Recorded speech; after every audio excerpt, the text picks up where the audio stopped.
It is election week, a big week for all of us. And I'm bringing in a friend of mine, an old, wonderful, super smart friend of mine, Scott Spradling, who is, in my opinion, one of my favorite political analysts, also a consultant currently with Scott Spradling Group, your own group. Scott, welcome. Hi, Paige, and my best to Andrew and to the kids, and I hope you're surviving COVID in the best way possible. We are. Hope the same for you. Thank you. We work together at WMUR, finest political station in the country, in our view, right? In our humble estimation, absolutely.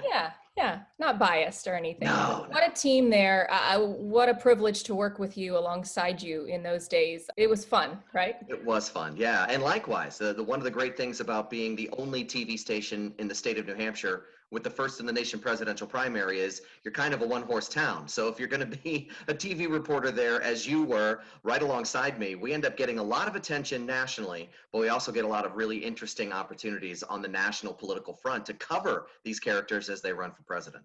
And we did.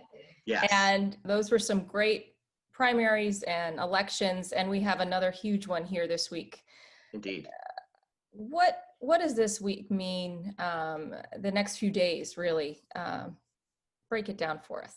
Well, let me start geographically maybe in your backyard, because at this point now, what we're really doing is narrowing our focus into a handful of states that are ultimately going to determine who wins this thing on Tuesday or Wednesday or Thursday, whenever we find out what the real and final results will be. Florida is smack in the middle of the conversation. Florida as a strategy piece, and you can almost think of it, Paige, as like a chessboard, and there's probably a half dozen states. Florida is right in the mix, along with Pennsylvania, which is probably the keystone, no pun intended, to the entire election. And then you've got Michigan and Ohio and Wisconsin, Iowa, Arizona, and Florida. Those are really the key states. You'll hear chit chat about others, but those are really the ones that I believe the outcome will determine who goes to the White House or goes back to the White House after Tuesday. So you're right in the thick of things right now as the final strategy plays out. In what scenario are you looking at a long vote kind of week? A lot of people are talking about that right now, and in terms of vote counting. Yeah, there's a lot. I think whether you're paying really close attention to the process or just sort of waiting to see who wins and who gives the best speech at 11 o'clock at night on Tuesday, I think we need to all sort of practice some patience. One thing that is super unique to this election cycle that we've never seen before, and I think some of it is due to COVID, but some of it is just due to wanting to participate in a different way. We're seeing so much early voting right now, Paige. Close to 100 million ballots have already been cast going into tomorrow, which means that by the time we get through the process in person, we're going to have a lot of envelopes to open nationwide and a lot of states that are going to have to take some extra time to figure out what the actual and final count is. And there's a lot of speculation about who's turned out early and who that might benefit. And then what does that mean about the day of voting and who that might benefit? And to avoid all of that, sort of chaotic strategy, the bottom line is I think it might take some extra time for at least a handful of these states, including the ones we're all waiting for, like Florida and Pennsylvania, to really hash out what the final number will be. So I think going into this particular election day, I think for the most part, all of us need to just recognize that we may not have an answer in 24 or 36 hours. It may take a couple of days to really flesh out who won which state. Do you think there's any accuracy in kind of where it stands today for those that are reading up on all the numbers? That's such a good question, Paige. And I think yes, because if you recall, and the point of your question really points back to 2016. For those that don't remember, Donald Trump won the election through the Electoral College, but Hillary Clinton had a few million more votes than Donald Trump did. And he surprised us with some states that he won that the polls going in suggested that Hillary Clinton was going to win. So what that basically did was it created this sort of cascading conversation that we've now been in for about 4.5 years regarding the polls themselves and their accuracy. So to go to your question, I do have a hunch that the polls are better than what they were 4 years ago. Do I think they've totally got it down?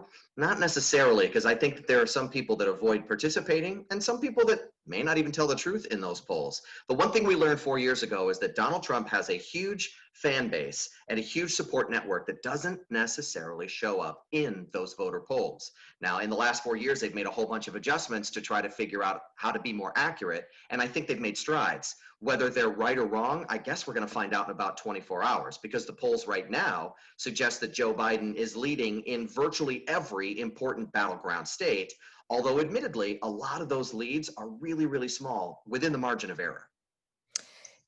You know, when I was voting, I did early voting this year, and I did it. You know, I think the people who haven't voted in the past, it's not just the young voters. There was a lady in front of me who was my age, maybe several years older, and she says, "This is my first time voting."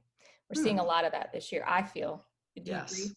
Yeah, I do. And I'm not sure what that means, because I honestly think that supporters for Donald Trump and supporters for Joe Biden both make a pretty passionate and convincing case why they are drawing out people that have never participated in the process before. You hear it from one side that says, make America great again. This guy has been under siege for 4 years. We've got to support our guy and push him back for 4 more years. Then you've got the other side that says, this has been a long national migraine headache of headlines and shouting, and I'm tired of it, and I'm getting involved for the first time because we have to make this change. The one thing that I think we're seeing in this 2020 election, Page, is that there are very few people that have no opinion about this race, about the presidency. You have a lot of strong opinions on both sides, and the question becomes, are you going to participate? And it looks like at the moment, a lot of Americans are participating. Yes. Scott, quite a year following this COVID year, our ups and downs, now this election cycle and week ahead. A lot of folks, are concerned and stressed. So you follow politics very closely and how all of it works. You know, my question to you, and a lot of friends I know may not say it or ask it, but it's kind of the, will we as a country and as families and whatnot be okay no matter what, no matter what happens? I love that question, Paige. And you're right. People are stressed, and it's more than just COVID. It's more than us doing a conversation like this via Zoom in our homes, because this is what we have to do to stay safe. There's a lot of pressure on all of us right now, and there's a lot of tension right now. In fact, there was an American Psychological Association study that was released just a few days ago that showed that of their national poll, 2/3 of Americans said that the national elections are a significant source of stress for them. Think about that, a significant source of stress in the presidential election. So there's a lot of emotions wrapped up in this. There's certainly a lot at stake, because we have two candidates talking about going in two very different directions on policy, on public health response, on the direction of our country. And you have a lot of people that are really deeply emotionally invested. So I like to think that we appeal to the better angels of ourselves, especially at this time, that America has always been that sort of bright and shining light of how you do democracy procedurally well, how we can have sharp differences of opinion, that sometimes it's angry differences, but that we go through a peaceful process, we transition from leaders peacefully if that's what's going to happen, and that we respect the results of an election. What I'm hoping is that that is exactly what we see happen in this particular week. It will be historic no matter what, whether we get it right or whether we end up showing the kind of battles that we've seen in other countries and almost look down our noses and said, well, I'm glad we don't do that in the United States of America. I think what we need to do is all put a pin back into the emotional grenade that we all sort of feel right now, and recognize that the process works. There are always going to be bad actors here and there doing things that they shouldn't be doing. But generally speaking, each state has a process for collecting and counting votes that is a good one.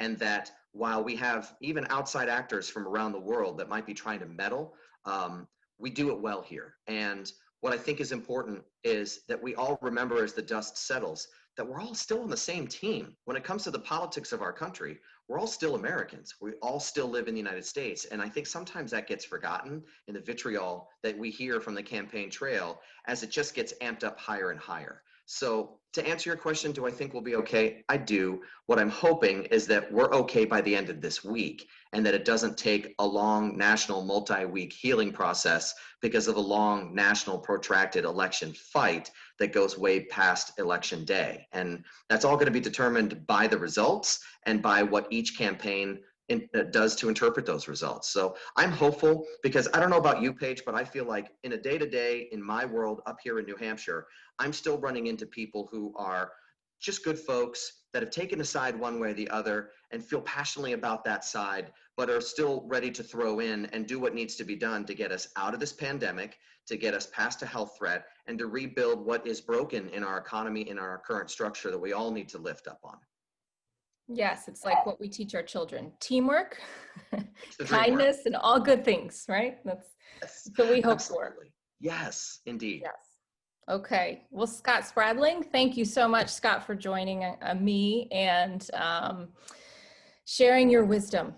Oh, you're very welcome. It's great to reconnect, and I love that you are having this kind of a conversation and reminding everyone that we will be okay. Because I think sometimes it's really easy to forget in the tension of the moment that this is a chapter of our history, and we're going to soon turn the page. No matter what's written on the other side, we get through it together. That's right. I love it. Thank you. That's it. You break it down perfectly. So thank you, Scott. You're very welcome, Paige. And we'll see you again soon. Absolutely. Maybe sooner than later. I'd love it. Okay. Thank you.